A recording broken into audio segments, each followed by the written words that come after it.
They said the patients in Ward C were finally improving.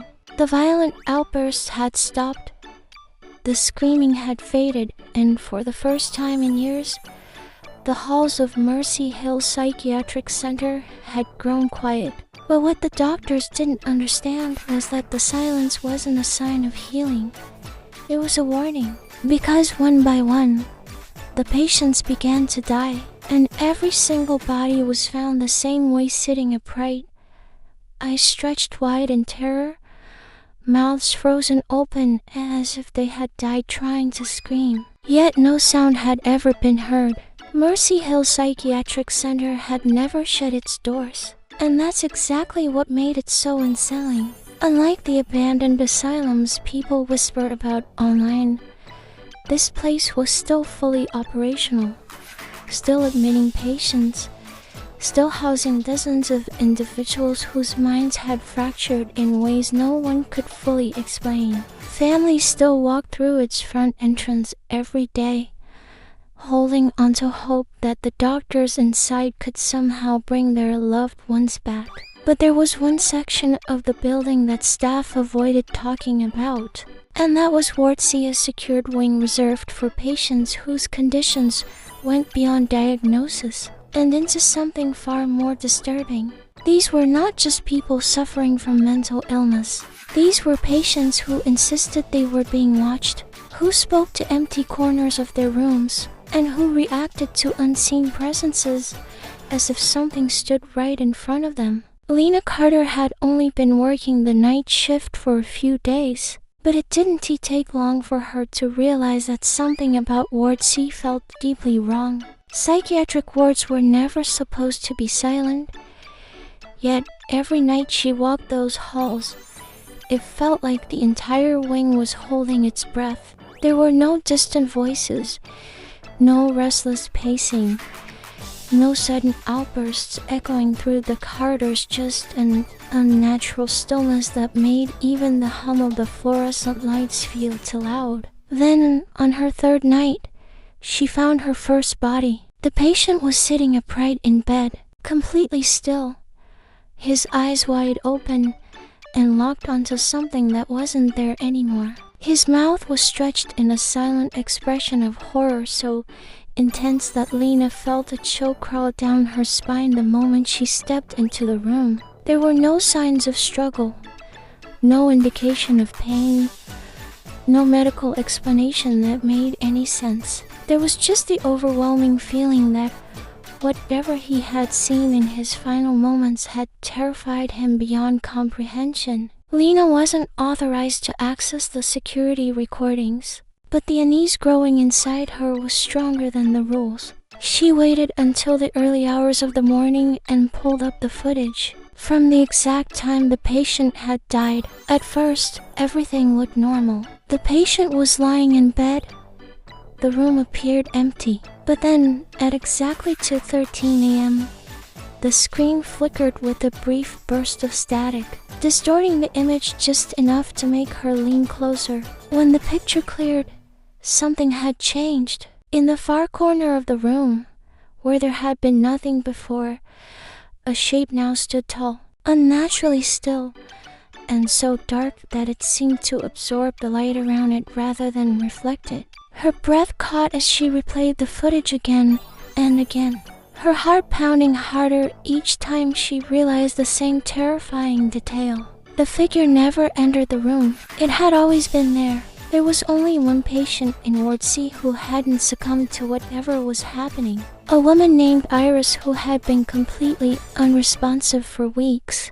Her body present, but her mind seemingly unreachable. But when Lena, desperate for answers, mentioned the deaths within earshot, something shifted.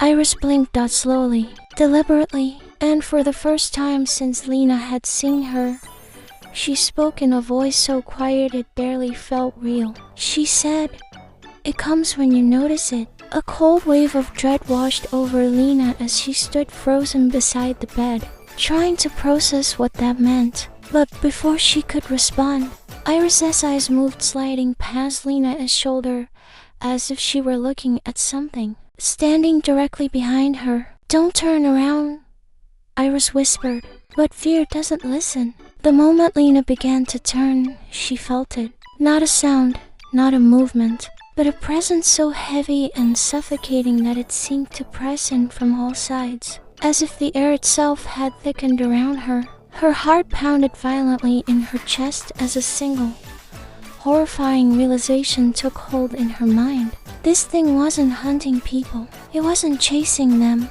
It was waiting for awareness, waiting for that precise moment when a person realizes they are no longer alone. Because once that realization happens, once your mind locks onto its presence, it locks onto you. The next morning, Lena Carter never reported for her shift. When staff finally went looking for her, they found her in one of the patient rooms, sitting upright on the bed with the exact same expression as the others. Her eyes were wide with terror, and her mouth was frozen in a silent scream that no one had heard. When they reviewed the security footage, they saw the now familiar glitch at exactly 2:13 a.m. But this time, as they slowed the footage down frame by frame, what they saw made it worse. The figure was closer, standing directly behind her, as if it had learned.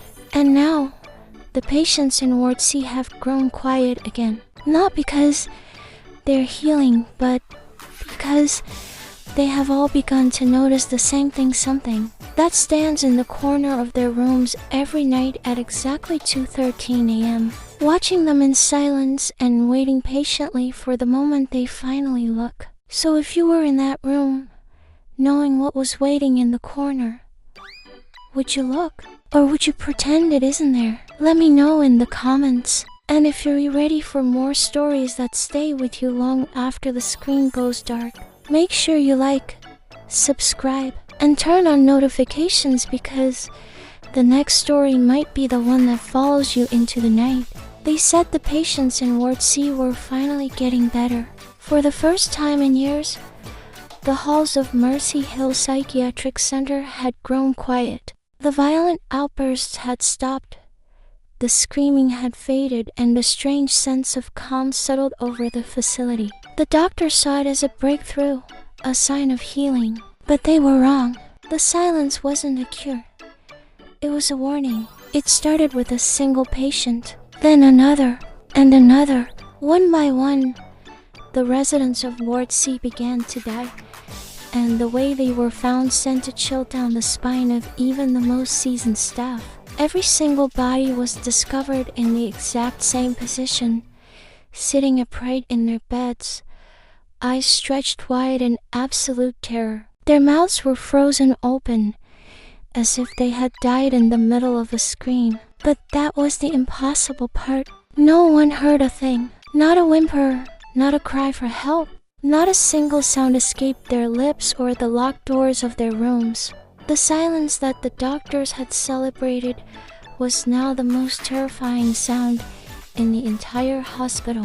What could possibly stalk the halls of a psychiatric ward, kill its patients with pure fear, and do it without making a single noise? The staff started looking over their shoulders, jumping at shadows. They knew something was deeply wrong. It wasn't about mental illness anymore. Something else was in Ward C, something ancient and hungry, that fed on fear and silenced its victims forever. The question wasn't who would be next, but how they could possibly stop an enemy they couldn't see, hear, or even begin to understand. They were trapped in a symphony of silence, and the final note was drawing closer. If you enjoy stories that get under your skin, be sure to subscribe for more. Thanks for watching.